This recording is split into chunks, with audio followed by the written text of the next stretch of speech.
नमस्कार, प्रणाम। मैं खेसारी लाल यादव और इस चैनल से जितने लोग जुड़े हैं सबको दिल से थैंक यू और ढेर सारी शुभकामना आपके जीवन के लिए, ताकि ऐसे ही आप खुश रहें और लोगों को खुशी से अपनी खुशी बांटते रहें। शुरू में मैं एक ऐसे गांव से था जहाँ पे बहुत स्कोप बहुत कम है। जब मैं पेट में था तो उस समय माटी का घर था मेरा, और मेरे पैदा होने से 2-3 महीने पहले वो ढह चुका था। तो रहने के बाद अब आदमी कहाँ जाए, तो फिर बगल में एक हमारे जैसे गांव में बहुत सारे लोग अपने होते हैं, उनका ही घर था, वहीं पे पैदा हुआ था मैं। फिर 3-4-5 महीने मेरी माँ वहाँ रही, अपने परिवार के ही, अपने ख़ानदान के ही लोग थे। फिर हमारा घर धीरे धीरे बन गया, तो शायद माँ वहाँ आई। ये मैं अपने माँ के मुँह से सुनता हूँ, पापा के मुँह से सुनता हूँ, क्योंकि मुझे तो उस वक्त याद तो है नहीं चीज़ें। तो मम्मी पापा बताते हैं मुझे कैसा था। 6-7 बरस का था तब से मैं दूध बेचता था, भैंस चराता था। तो काफ़ी गांव में मेरी काफ़ी दिन मेरी जीवन कटी है। उसके बाद मैं जो रामायण महाभारत गाते हैं गांव में, वहाँ पे मैं सीखने लगा रामायण महाभारत। और लोगों के साथ झाल बजाते समय मुझे 10 रुपये मिलते थे। तो उस वक्त 10 रुपये ज़्यादा थे। 98-99 से मैं करीब इस लाइन में आया, तो 10 रुपये मिलते थे। कहीं कहीं मैं कुछ ज़्यादा बोलता था तो 10-20 और ज़्यादा मिल जाते थे। तो दिन भर रात भर मैं शो करता था और दिन में मैं पढ़ाई करने जाता था। तो बहुत कष्ट होता था कि अपने पैसे से पढ़ाई करना बड़ा, लेकिन अच्छा भी लगता था कि मैं अपने पैसे से पढ़ाई कर रहा हूँ। बहुत कम ऐसे फाइनेंशियली चीज़ें हो पाती थी, क्योंकि पापा अकेले कमाने वाले थे। तो स्थितियाँ सुधरती नहीं थी, क्योंकि हम ज़्यादा 7 भाई हैं, चाचा के 4 लड़के हैं और मैं 3 भाई। तो 7 भाई और माँ ने ही सबको पाला है। चाचा की वाइफ मेरी बहुत पहले गुजर गई, तो सबको माँ ने ही पाला। तो 7 भाइयों का देखना, खाना पीना, पढ़ाई लिखाई हर आदमी का, और एक कमाने वाला, तो प्रॉब्लम तो होती ही थी। हमारे पास ज़मीन भी नहीं थी। 5 से 7 कट्ठा ज़मीन हमारे पूर्वजों के थे। फिर भी धीरे धीरे पापा ने बहुत स्ट्रगल करके चाना बेच के, गार्ड की नौकरी कर करके उन्होंने हमें यहाँ तक पहुँचाया। तो उसके बाद मैं फिर चला गया आपके दिल्ली में बहुत सारा स्ट्रगल हुआ। फिर लिट्टी चोखा बेचने लगा। लिट्टी चोखा बेच के फिर शादी हो गई मेरी। फिर लिट्टी चोखा बेचा वाइफ के साथ, पापा, मैं, वाइफ, मम्मी, सब लोग दिल्ली रहते थे। एक झोपड़ी था, उसी में लिट्टी बनता था और हम लोग बेचते थे। लेकिन धीरे धीरे उसी लिट्टी के पैसे से 10-20 और कुछ शो कर करके मैंने कुछ पैसे 10 या 12 हज़ार रुपये जुगाड़ किया था। और उसी पैसे से मैंने कैसेट गाया था, जो कैसेट फ्लॉप हो गया, कुछ आया नहीं, नाम भी नहीं हुआ। तो मैं लोकगीत का गायक था ही नहीं। मैं एक रामायण महाभारत गाता था, उसमें कितने पैसे, तो मेरी गायकी भी डिफरेंट थी लोगों से। जो लोग गीत गाते हैं उन लोगों से डिफरेंट गायकी थी मेरी। लेकिन फिर एक कैसेट गाया 24,000 रुपये लगा के। वो कैसेट थोड़ा बहुत बजा। उसके बाद कंपनी प्रोजेक्ट होने लगे। तो कंपनी प्रोजेक्ट होने लगे तो मेरे पैसे नहीं लगते थे, कंपनी लगाती थी मेरे ऊपर। फिर 2-3 कैसेट ऐसे गाया, 4-5 कैसेट करीब। फिर उसके बाद एक कैसेट गाया मालभेटाई मेला में, और वो रातों रात इतना बड़ा, उस समय मेरी बेटी हो चुकी थी, तो वो रातों रात मुझे स्टार बना दिया। यानी लोगों के दिल में एक जगह बना दी, स्टार नहीं बोल सकते, लोगों के दिल में एक मेरी अहमियत, जो मेरी पहचान थी, जो छुपी हुई थी, उस कैसेट ने मुझे एक पहचान दिया। और रातों रात में सबके दिल का राजा बन गया। और उसके बाद सिलसिला शुरू हो गया। तो फिर उस वक्त भी मैं लिट्टी चोखा बेच रहा था। फिर जब कैसेट बड़ा हिट हो गया तो फिर लिट्टी चोखा का दुकान मैं छोड़ दिया, पापा बेचने लगे। फिर पैसे जब आने लगे तो मैंने पापा को भी बोल दिया, पापा ये सब छोड़ दीजिए।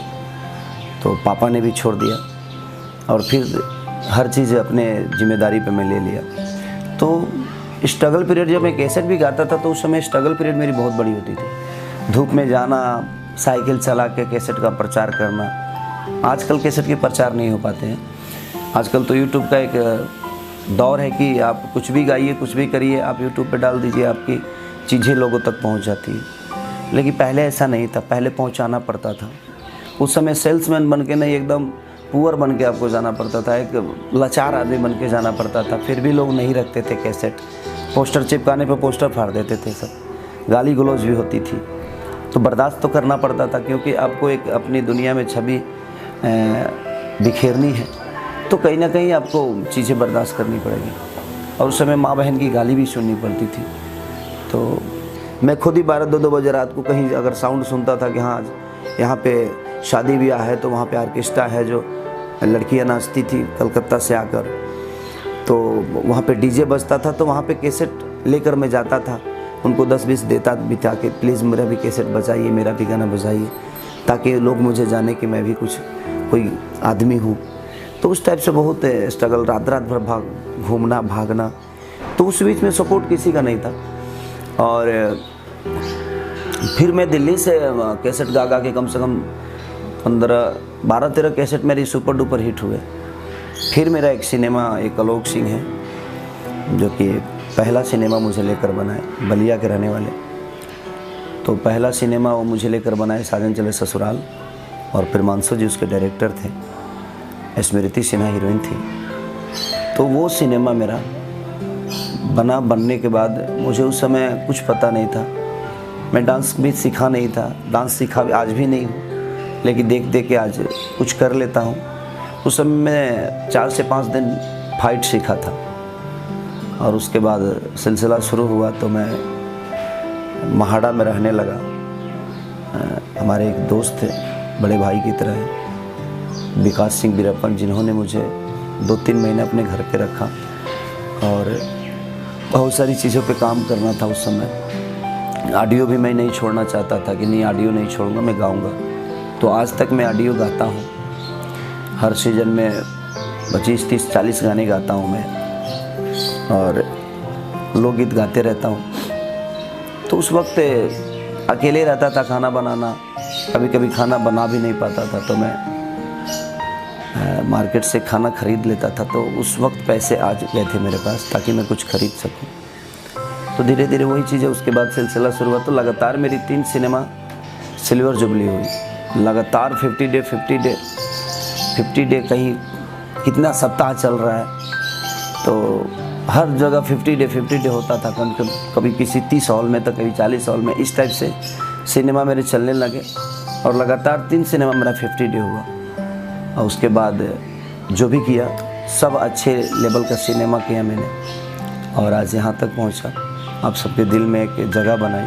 सारी स्ट्रगल को मन में रखते हुए, दिल में रखते हुए, और अपनी गरीबी को भी दिल में रखते हुए, अपने ध्यान में रखते हुए, मैं उस गरीबी को देखकर मैंने मेहनत की, मैं अपने उस लाचारी को देखकर मेहनत की कि मुझे और मेहनत करना है, और कोशिश किया तो आज यहाँ तक हूँ, लोगों के दिल में हूँ।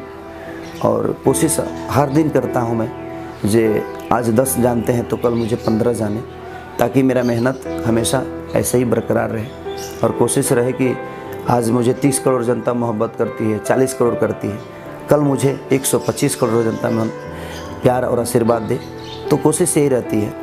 तो देखिए, जीवन जब तक स्ट्रगल करके यहाँ तक नहीं पहुँचे तो फिर उस जीवन का कोई मतलब नहीं। हम दौड़ के कुछ हासिल करते हैं तो हमें लगता है कि मैं दौड़ा हूँ, खुद को गिल्टी कभी फील नहीं होती। तो कोई ज़रूरी नहीं है कि हर आदमी स्टार बने, हर आदमी लोगों के दिल में अपनी अहमियत जगाए और लोगों के दिल में अपनी अहमियत बना ले। आप जहाँ भी रहें, जिस क्षेत्र में रहें, उस क्षेत्र में आपको बहुत बड़ा स्कोप है। इसीलिए मेहनत से कुछ भी हासिल हो सकता है, बशर्ते आप मेहनत कहाँ कर रहे हो, ये बहुत ज़रूरी होती है। कहीं ना कहीं आप जहाँ भी मेहनत करिए, ईमानदारी से करिए, आपको वो चीज़ें मिलेगी।